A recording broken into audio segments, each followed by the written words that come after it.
Hey everyone, it's Mr. Sinti, and today I'd like to talk to you about one of the great stories of all time in biology, which is the search for the genetic material of the cell, which everyone I think is confident today knowing that it's DNA, deoxyribonucleic acid. But I want to talk to you a little bit about the history and one of the great experiments of all time in biology that led to the discovery that DNA was in fact the genetic material.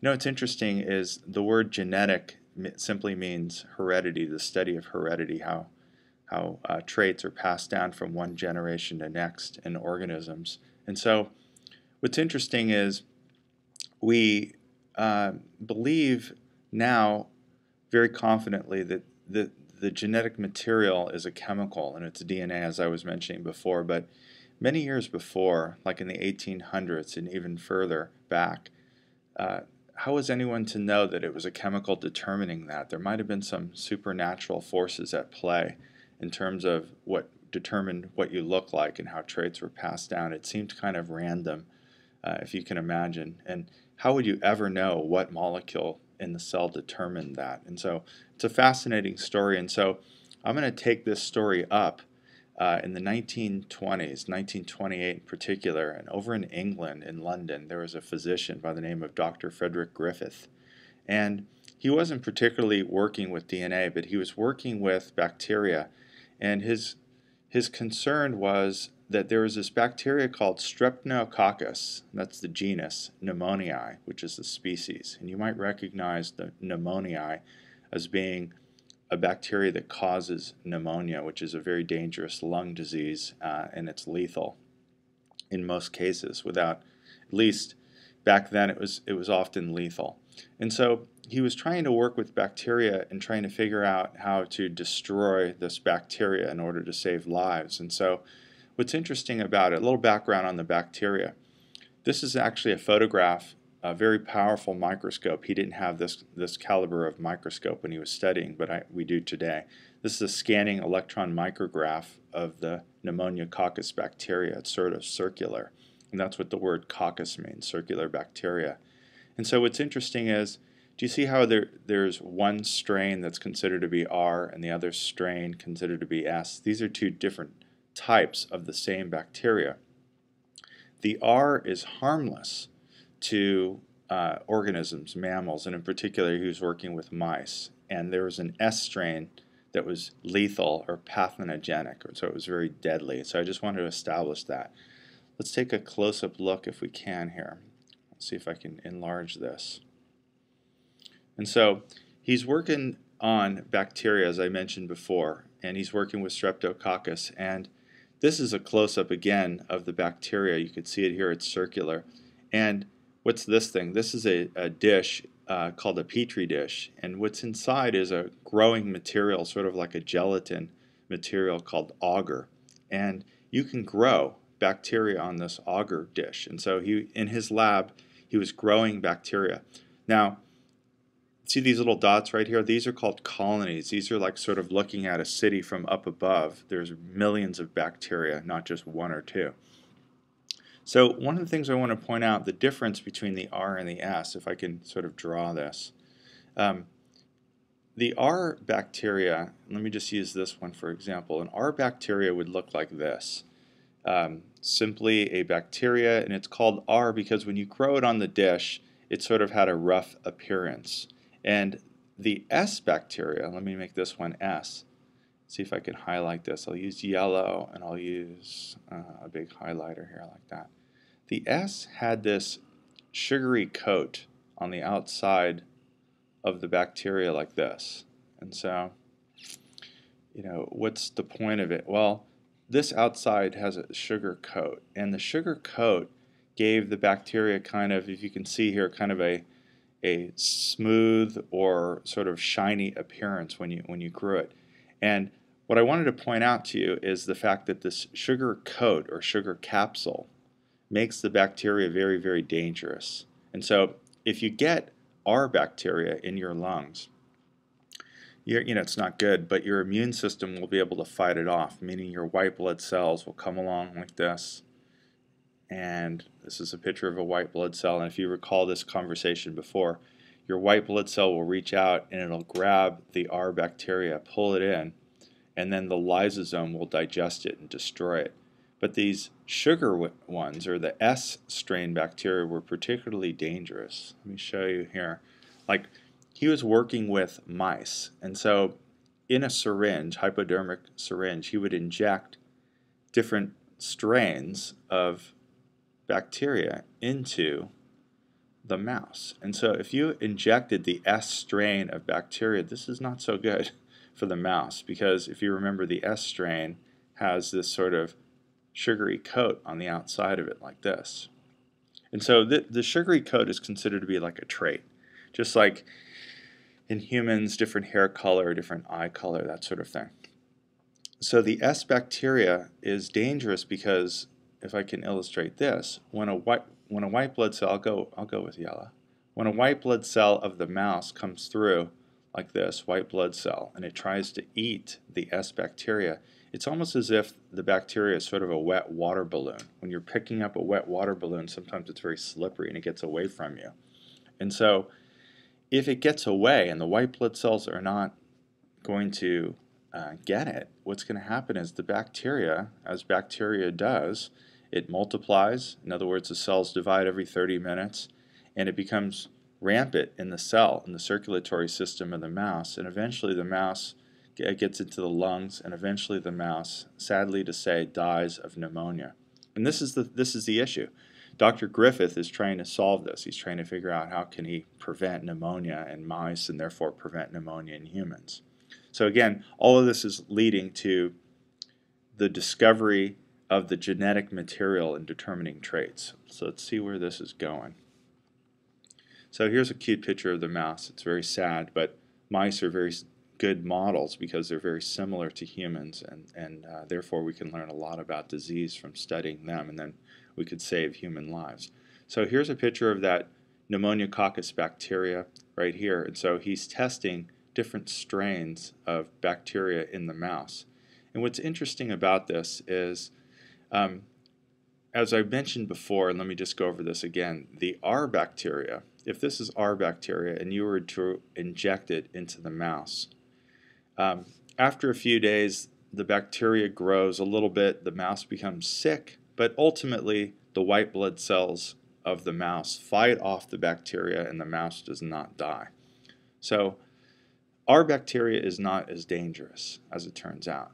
And if you recall, if you were to use S bacteria, this is the one with the sugary coats, if you were to inject that into the mouse, sadly to say, the mouse dies, and when you take a look at the blood from the dead mouse and analyze it under the microscope, what do you see but a bunch of S bacteria that are inside the mouse? And so the cause of death, if you were a coroner for the mouse, the cause of death would be pneumococcus bacteria S strain.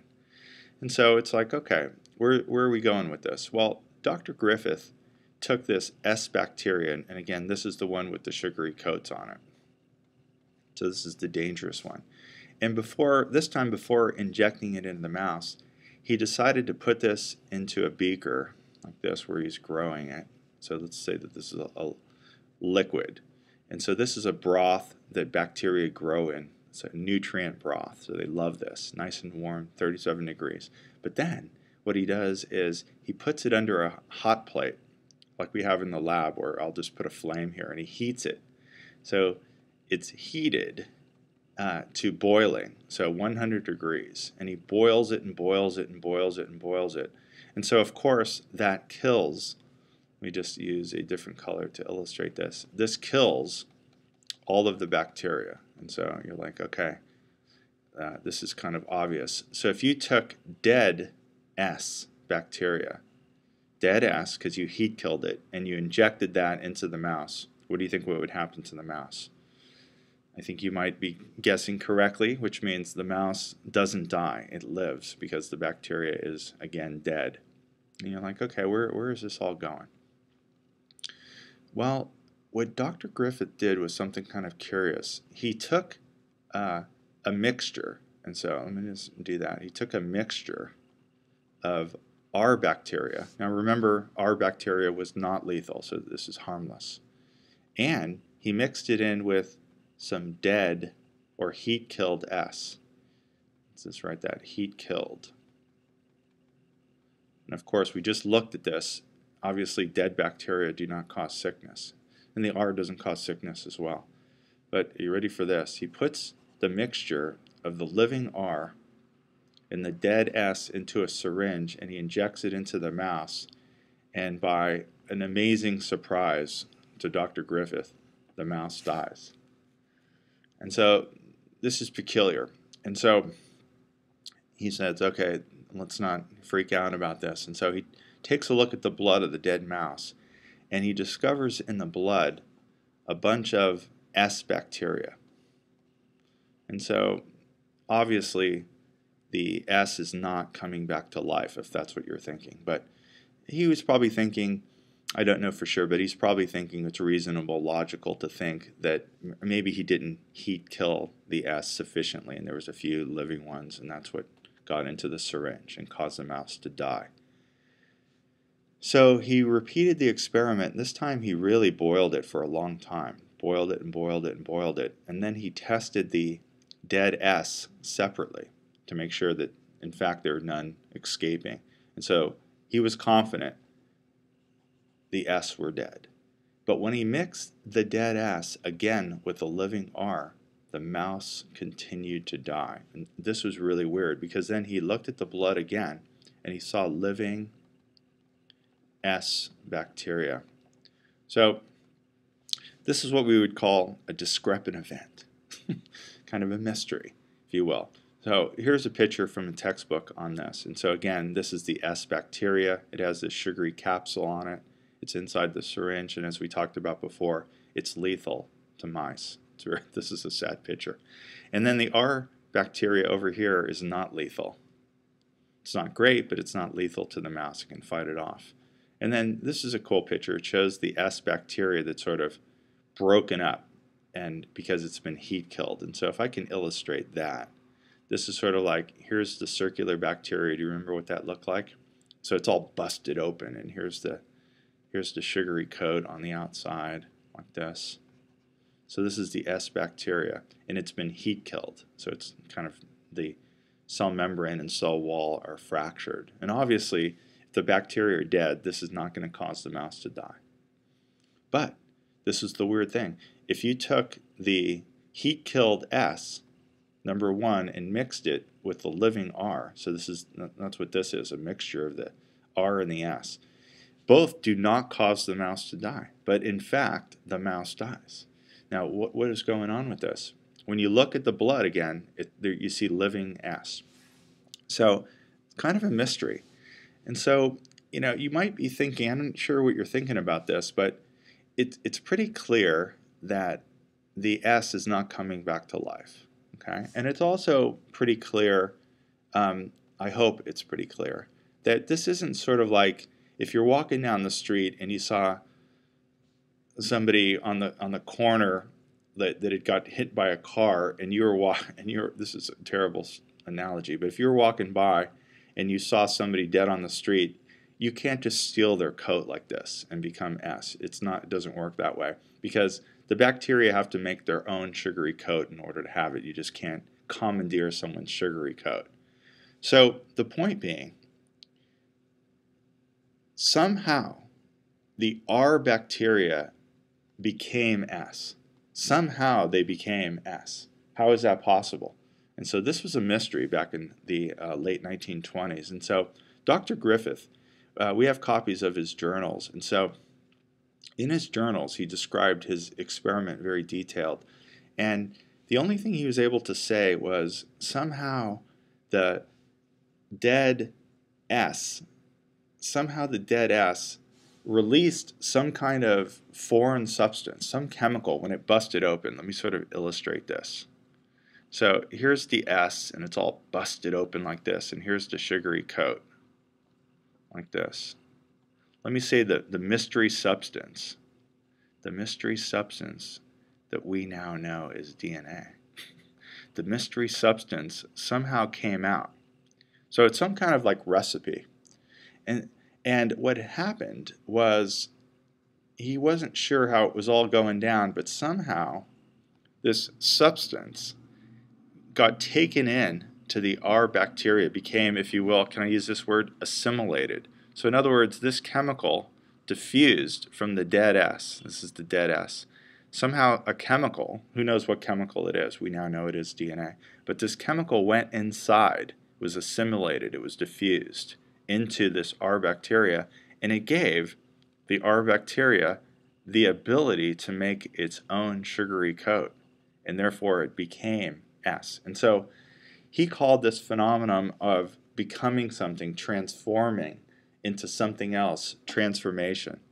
And so somehow the R bacteria was able to take in foreign DNA from another organism, in this case the S bacteria, and it was transformed. So this is the first example of genetic recombination that we've seen, and we'll be talking at great length in the future about the importance of this concept. And so I'm going to leave you with this conversation, with this point. For the next decade, or in a few years after that, 14 years, scientists tried to identify the transforming substance. So, like, how would you do that? It's like you've got this, or you'd start off with R bacteria, obviously. You'd start off with R bacteria and you'd grow this. And then what are you going to do? Like, maybe you would add water.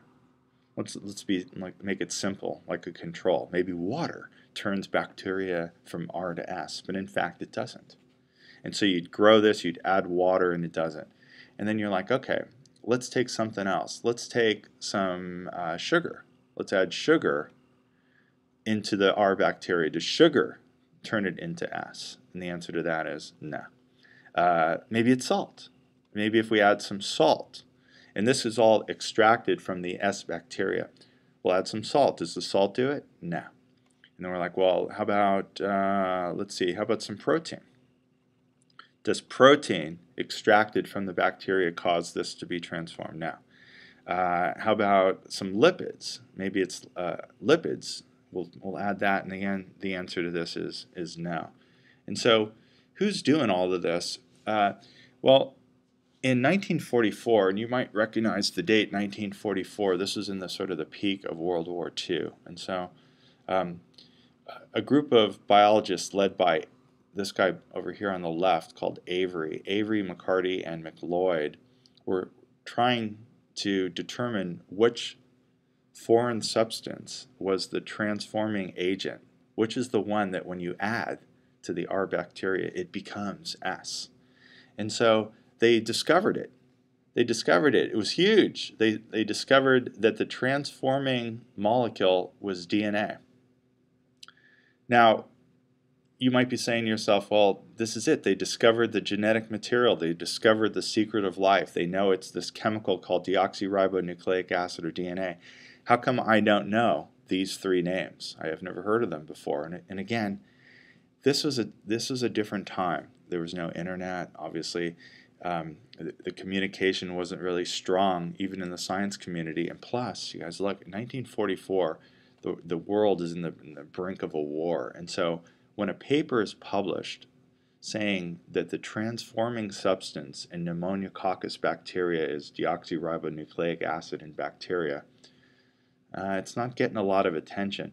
And even if people were paying attention to it, they may be skeptical because not a lot was known about the chemical DNA. Very little was known about it, at least at this time.